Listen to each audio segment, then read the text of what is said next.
Bonjour à toutes et à tous, ravi de vous retrouver pour cette nouvelle édition du journal de la rédaction. En vendredi 21 décembre, on fait le point en images en 8 minutes sur l'actualité du jour, l'info dans la région. On va démarrer par vos prévisions météo pour ce week-end, un temps très mitigé, très instable avec encore beaucoup de perturbations nuageuses et pluvieuses, même si quelques éclaircies de soleil seront présents, surtout demain, ce samedi, en revanche dimanche. Ce sera vraiment nuage et pluie avec même du vent pour tout le monde, des températures tout de même plutôt douces, au-dessus des normales de saison. Une première info dans l'actualité, l'accord trouvé ce jeudi entre le gouvernement et les policiers après un mois de mobilisation constante face aux Gilets jaunes, puis dernièrement le risque terroriste. Les forces de l'ordre avaient exprimé leur colère en début de semaine et menaçaient de se joindre aux Gilets jaunes en allant eux aussi manifester dans les rues. Plusieurs actions étaient d'ailleurs prévues, hier dans la région, notamment ici à Grande-Synthe, près de Dunkerque. Mais suite aux discussions avec le ministre de l'Intérieur et les hausses de salaire consenties, les syndicats ont annoncé annuler la mobilisation. Le secrétaire départemental du Nord de l'Union syndicale Alliance Police s'en explique au micro de Marine Kijek. En plus de la fatigue humaine qui se fait ressentir, nous dénonçons également le manque de matériel.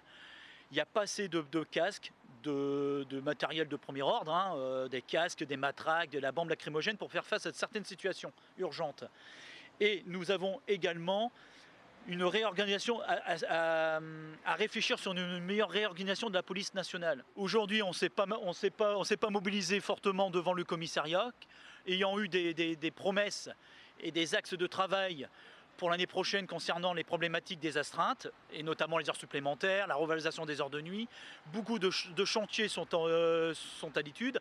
Au vu de l'évolution de ce dossier, on a préféré reprendre le travail en toute simplicité. Dans quelques jours à peine, c'est Noël et au pied du sapin, vous choisirez peut-être de vous offrir un animal, un chien par exemple, pour faire plaisir aux enfants. Si c'est le cas, il faut bien évidemment y réfléchir en amont et respecter certaines règles. Il faut par exemple aller rencontrer auparavant l'animal plusieurs fois pour voir si le courant passe bien avec lui. Il faut aussi choisir un animal, un chien au comportement similaire au sien. Ce n'est pas la peine de prendre un chien sportif et dynamique si l'on est plutôt casanier. Et puis ne pas oublier qu'un chien ce n'est ni un être humain ni un objet, il a son propre caractère, sa personnalité et il faut l'éduquer au quotidien. Frédéric de Prater est comportementaliste canin. Il nous donne quelques conseils au micro de Vincent Vieillard. Des erreurs qu'on voit le plus souvent, c'est le chien qui suit partout, qui n'a aucun territoire. Et ce chien même arrive jusque dans le lit des personnes.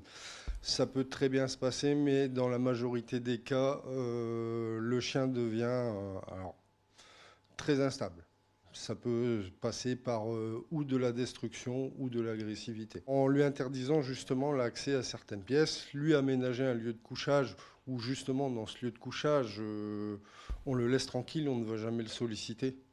Si on veut vraiment solliciter son chien alors qu'il dort, on va plutôt l'appeler que d'aller le réveiller dans son panier. Dans cette édition également, nous allons rencontrer 6 élèves du collège Rosa Parks à Roubaix qui pourraient bien devenir les nouvelles stars de l'innovation. Ces enfants vont tenter de gagner le prix en handi numérique du concours Science Factor. Ils sont touchés pour certains par la dyspraxie. Ils ont donc imaginé Gypsy, une application mobile qui pourrait aider leurs camarades. Ce trouble provoque en fait des difficultés de repérage dans le temps, dans l'espace. C'est sur ce dernier point qu'ils se concentrent. Le but de ce GPS d'intérieur est de les guider à chaque moment de la journée au collège. Alors pour le moment, le programme n'est qu'un schéma sur papier, mais les votes des internautes pourraient emmener les Roubaisiens plus loin dans leur travail et dans leur innovation technologique. En tout cas, leur projet leur a permis d'échanger, d'être fiers de leur création et motivés. On écoute l'un d'entre eux au micro de Xavier Silly.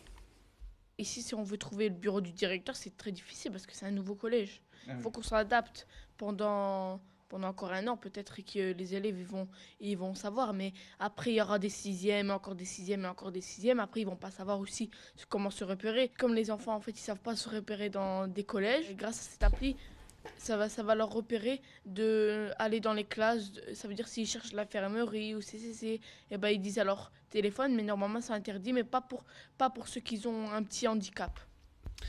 D'autres images, cette fois à Lille, d'une boutique étonnante dans la galerie des Tanneurs. Depuis une semaine environ, le Grand Playground a ouvert ses portes et propose un nouveau concept, un mélange de plusieurs espaces dédiés aux créateurs, aux marques qui veulent tester en quelque sorte leurs produits, les vendre sur une période donnée, 2 ou 3 mois. C'est un pop-up store de plusieurs dizaines de mètres carrés. Il y a aussi un espace déco et design, une galerie d'art, un bar à céréales, un espace d'entretien de chaussures ou encore un salon de tatouage. Et ce n'est pas fini car prochainement il y aura aussi un barbier, un espace événementiel que vous pourrez privatiser à loisirs et une salle de sport. Présentation et explication de tout cet espace bien différent au micro de Vincent Vieillard. L'objectif en fait c'est de proposer cette salle-là pour plusieurs choses. La première, donc on peut la privatiser, donc pour des séminaires d'entreprise parce qu'elle fait quand même 1200 mètres carrés, une jauge à 400 personnes, pour des événements que nous on produira nous-mêmes. Donc on s'associera notamment avec des jeunes locaux qui veulent créer des événements, alors que ça peut être aussi bien du concert, on pense à des salons, on pense à des événements plus spécifiques, type des événements culturels.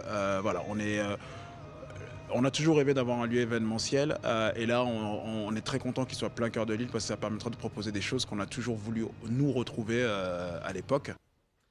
Et puis dans ce journal également pour terminer du sport, l'agenda du week-end. D'abord en Ligue 1, le LOSC reçoit Toulouse demain soir à 21h au stade Pierre-Mauroy. L'objectif est bien évidemment de terminer l'année comme il faut par une victoire pour garder cette deuxième place au classement et ainsi passer la trêve internationale au chaud. En Ligue 2, Lens accueillera Ajaccio demain à 15h au Stade Bollard, tandis que le match de Valenciennes au Havre a été reporté.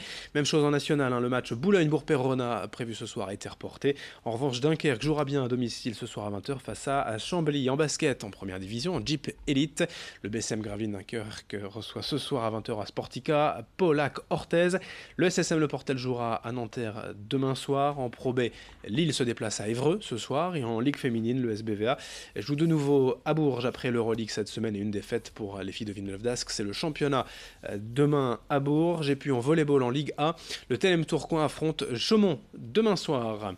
Fin de cette édition, merci à vous de l'avoir suivi. Je vous rappelle rapidement les prévisions pour les prochaines heures et ce week-end. Un temps très mitigé, très instable, nuageux et pluvieux, même si des éclaircies sont possibles tout de même demain samedi. En gros, on aura quand même beaucoup de nuages et beaucoup de pluie avec des températures stables et au-dessus des normales de saison. On fait le point d'ailleurs dans un instant et d'autres infos à suivre dès le prochain quart d'heure. Merci de votre fidélité.